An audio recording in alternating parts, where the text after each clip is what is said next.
El día de hoy tenemos la presencia de la doctora Milagros Pacheco Vizcarra, que nos va a hablar de un tema que hace una semana atrás ha estado circulando por las redes y ya es voz populi, ¿no? Lo que es la intervención de la SUNAT a las cuentas bancarias de más de 10.000 soles. Doctora, buenas tardes y gracias por brindarnos este tiempo y de repente un asesoramiento de lo que el gobierno, si está bien o no está bien. Algunos especialistas han hablado que eso es inconstitucional, ya que se altera lo que es el derecho bancario, ¿no? De información. Bueno, ante todo, muy buenas tardes, muchísimas gracias por la invitación. Justamente a partir del 1 de enero del 2021 se entró en vigencia el decreto legislativo 1434. En este decreto legislativo establecen normas donde, por ejemplo, la SUNAT tendría o tiene, porque ya estamos vigentes en la normativa, tiene el acceso a la información de cuentas iguales o mayores a 10.000 soles para personas naturales, es decir, individuos como yo, como usted o como los que están en nuestra ciudadanía, y también para las empresas.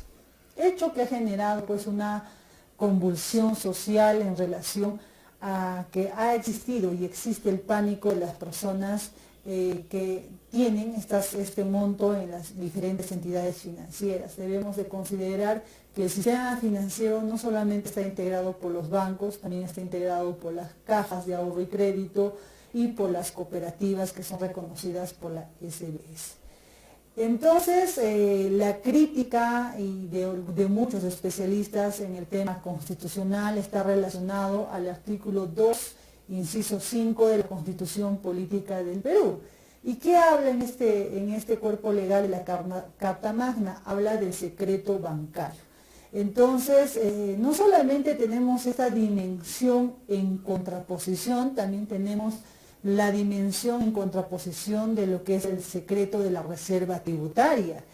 Y es bien complejo hablar de este tema porque muchas de las personas han podido tener montos que la población son fáciles de acceder a 10.000 soles en una cuenta bancaria.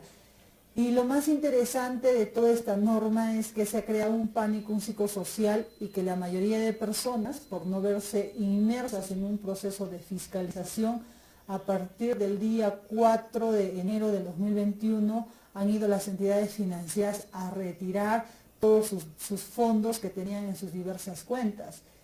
Pero hay que hacerles entender a la población de que este hecho suscitado, si bien es cierto, yo tampoco estoy de acuerdo con esta política económica de gobierno, más aún si nosotros estamos saliendo o queriendo salir de una pandemia, de una recesión económica que Perú ha tenido no solamente en nuestra región, sino a nivel nacional, y que el confinamiento que hubo ha generado grandes pérdidas en nuestra economía, considerando que nuestro país, Perú, es un país que tiene un índice elevado de informalidad. Estamos hablando del 81% de un mercado informal.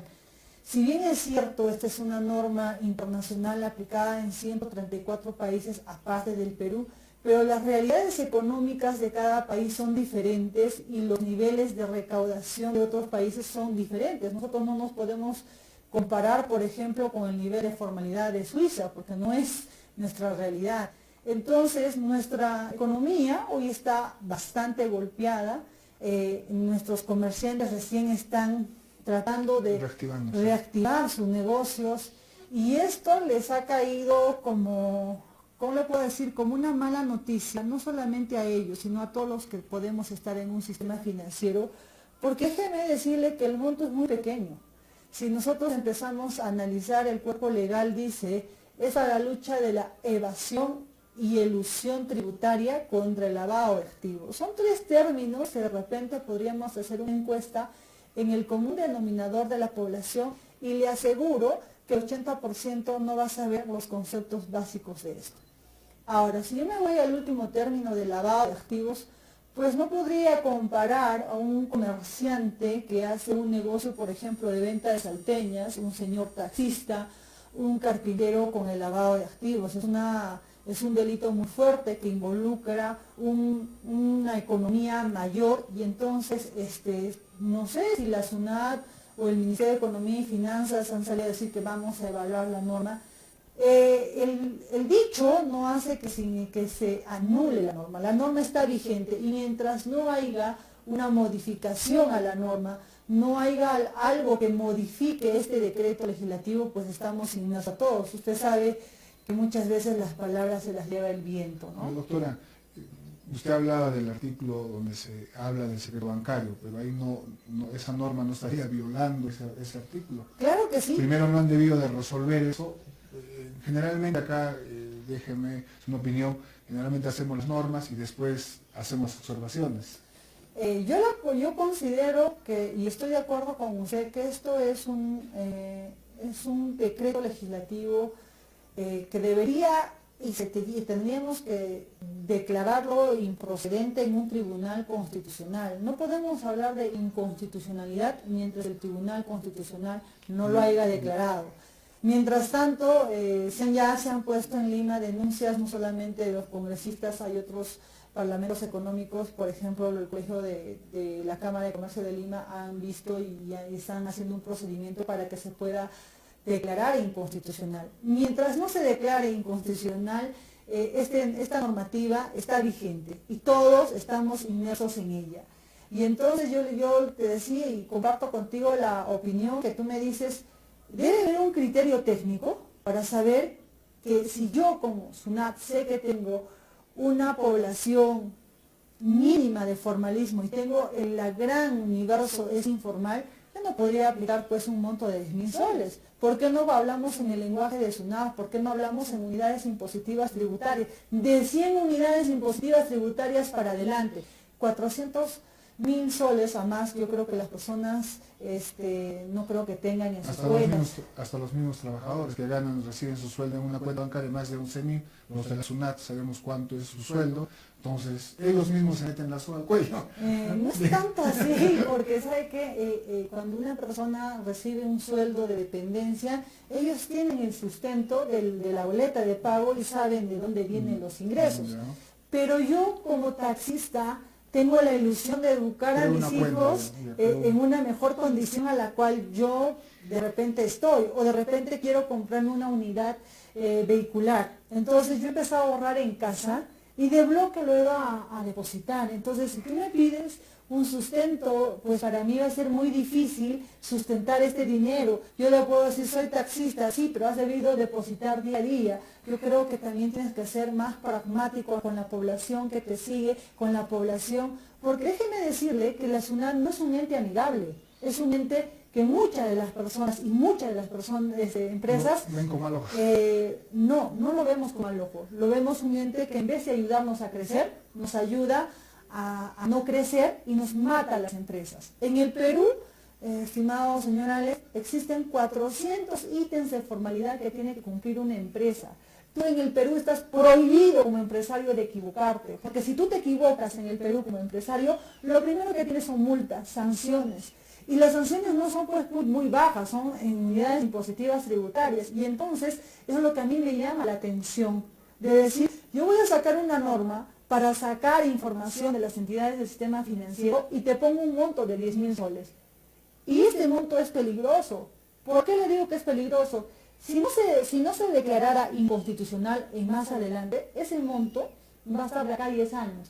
El sol puede devaluarse y entonces el monto va a ser cada vez menos. Pero si yo hablo en unidades impositivas tributarias, la UIT cada año se va actualizando. Y entonces cuando se va actualizando, entonces yo voy manteniendo el monto. Entonces, por todo lado por donde la vemos, no es una norma que esté de acuerdo a nuestra sociedad económicamente activa.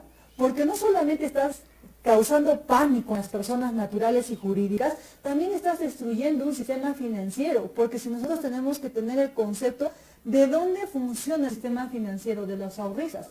Los ahorros que pone una persona son invertidos para que puedan darse créditos y todo este aparato se empieza a reactivar a través de varios productos financieros, ¿no? Usted, como conocedor del derecho y conocimientos en lo que es el derecho en sí, ¿no? Esta ley está mal aplicada y también en el momento, en el contexto que estamos viviendo.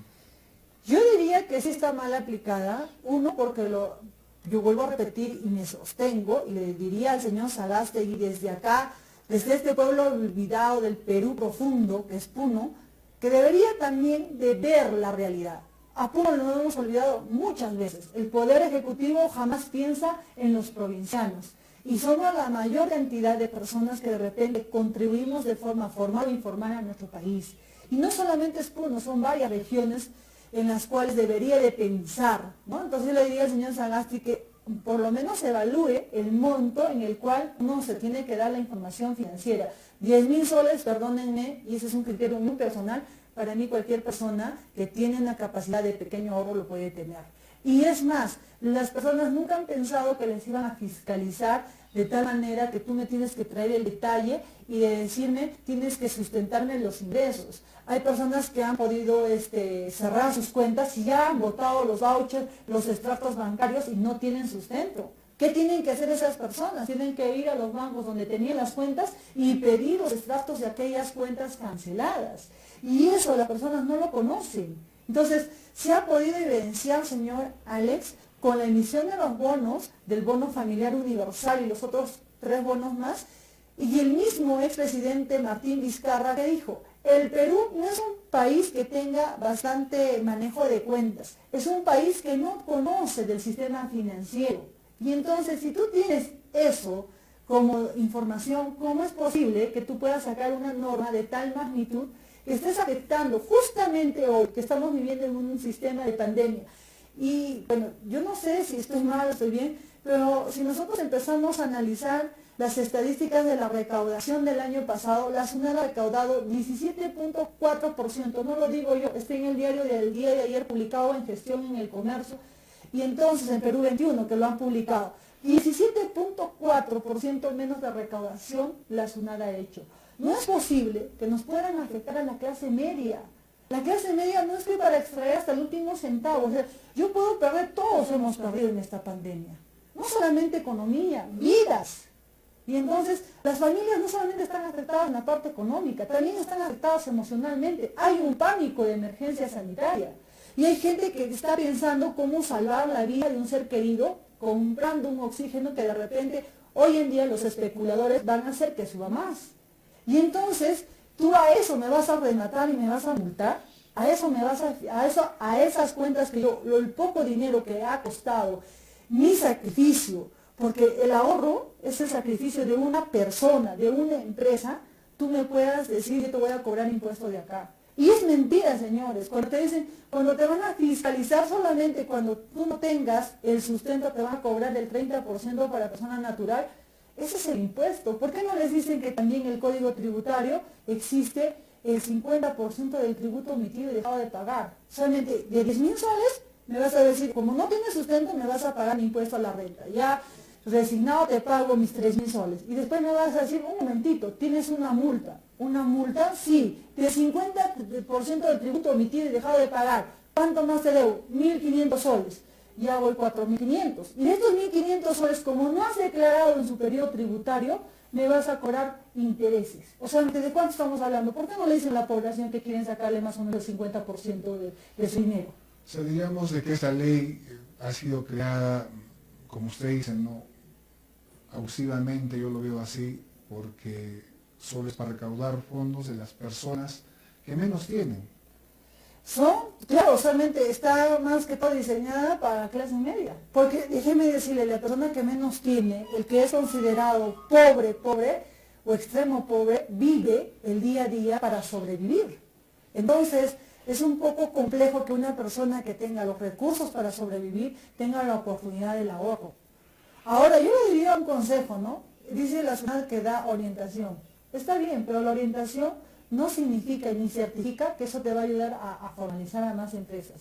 ¿Por qué no aplicar una estrategia como los bancos? Señor contribuyente, mañana se te vence tu declaración. Mañana tienes que declarar. Gracias, hasta luego. Eso a mí como contribuyente me ayuda, porque me hace recordar. Ahora, si yo hago o no hago, ya después múltame. Pero me estás ayudando. No decir, porque nosotros los ciudadanos normales no estamos pensando en tributación, no somos contadores como yo, ¿no? Entonces estamos viviendo nuestro negocio, nuestros quehaceres y bien difícil que tengamos ese control. Ahora tú también emites RUC y la persona, necesito un RUC para cobrar mi sueldo de cuarta categoría, los famosos recibos por honorarios. ¿Alguna vez tú le has sentado al contribuyente y le has dicho, un momentito, usted va a sacar su RUC, siéntese, le voy a decir sus obligaciones, le voy a decir que tiene que cumplir su declaración, le voy a dar los montos, le voy a indicar cuál es el procedimiento para que usted no sea multado? Señores, a mí en particular me causa mucha tristeza de decir que la SUNAT es un órgano que nos reprime, cuando debería ser un órgano que nos ayude a construir empresa, que nos ayude a tener esa base fiscal de recaudación más amplia, porque la SUNAT se puede convertir en un órgano que te ayude, haciéndote de repente un seguimiento constante de un año. ¿Me va a llevar recursos del Estado que de repente contratar más personal? Sí, pero ojo, voy a recaudar mucho más, teniendo en consideración que las normas no solamente se tienen que hacer viendo realidades de Lima. Nosotros existimos, como provincianos existimos, con más capacitación quizás, muchas personas de repente renegadas a una sociedad, porque no nos tienen en consideración y las normas lastimosamente nos perjudican a nosotros. Bueno, agradecerle, ya que estamos sobre la hora, segunda media hora de entrar, agradecerle su presencia y me dejo en la parte final para despedir y bueno, invitar a hablar otros temas de repente sobre lo que es la coyuntura nacional y sobre temas de la SUNAT, ¿no? Que usted bien conoce también. Bueno amigos, muchas gracias señora Alex por la entrevista. El consejo que les doy a aquellas personas es que tengas, este año no te van a fiscalizar, la SUNAT te va a fiscalizar al año porque recién está recabando la información. Contrata a una persona tributarista o a un contador para que te pueda poner en regla tu movimiento bancario y por favor no saques tu dinero, no crees pánico porque si no vas a ser el primero para la lista de SUNAT en fiscalizarte. El hecho que cierres este año es lo mismo porque las cuentas no solamente hábiles sino también las cuentas que se cierren van a ser fiscalizadas.